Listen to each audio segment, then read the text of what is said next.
2020 में लद्दाख के गलवान घाटी में चीनी सेनाओं के साथ भारतीय सेना की झड़प के बाद 9 दिसंबर को एक बार फिर अरुणाचल प्रदेश के तवांग सेक्टर की यांगत्से सीमा चौकी पर भारत और चीन के सैनिकों के बीच गंभीर टकराव हुआ। भारतीय सेना का कहना है कि इस झड़प में दोनों देशों के कुछ सैनिक घायल हुए हैं, लेकिन ज्यादा चीनी सैनिक घायल हुए हैं। इस झड़प के बाद भारत में एक बार फिर से चीन से व्यापार बंद करने की आवाज़ उठने लगी, पर ये इतना आसान नहीं है। भारत पूरी तरह से चीन से आयात बंद नहीं कर सकता।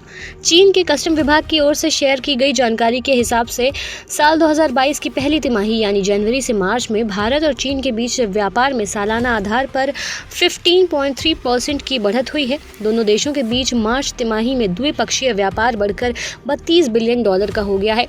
पिछले 8 सालों का डेटा देखें तो मालूम पड़ता है कि भारत का चीन से व्यापार घाटा लगातार बढ़ रहा है। कॉमर्स मिनिस्टर पीयूष गोयल ने राज्यसभा में कहा कि भारत चीन से ज़्यादातर electronic items, TV, camera, auto accessories, chemical, copper, cotton, yarn, जूते, चप्पल, स्टील, सर्किट, सेमीकंडक्टर, फर्टिलाइजर जैसे सामानों को इंपोर्ट करता है। भारतीय मोबाइल मार्केट में करीब 55 से 56% का कब्जा चीन का ही है। यहाँ तक कि दिल्ली मेट्रो में SUGC यानी शंघाई अर्बन ग्रुप कॉरपोरेशन नाम की चीनी कंपनी काम कर रही है।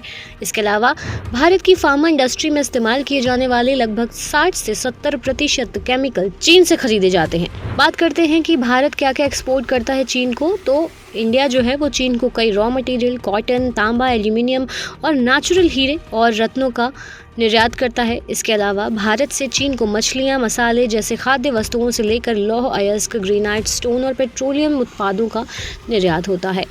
केंद्र सरकार ने संसद के सामने चीन से जुड़े आंकड़ों को पेश किया था। संसद में कंपनी मामलों के मंत्रालय के राज्य मंत्री राव इंद्रजीत सिंह ने बताया, कॉरपोरेट डेटा प्रबंधन के आंकड़ों के अनुसार भारत में विदेशी कंपनियों के तौर पर 174 चीनी कंपनियां रजिस्टर्ड हैं और 3560 कंपनियों के निदेशक यानी डायरेक्टर चीनी हैं। सरकार ने कहा कि चीनी निवेशकों या शेयरधारकों वाली कंपनियों की सही संख्या बताना संभव नहीं है, क्योंकि कंपनी मामलों में मंत्रालय की प्रणाली में अलग से आंकड़े नहीं रखे जाते हैं।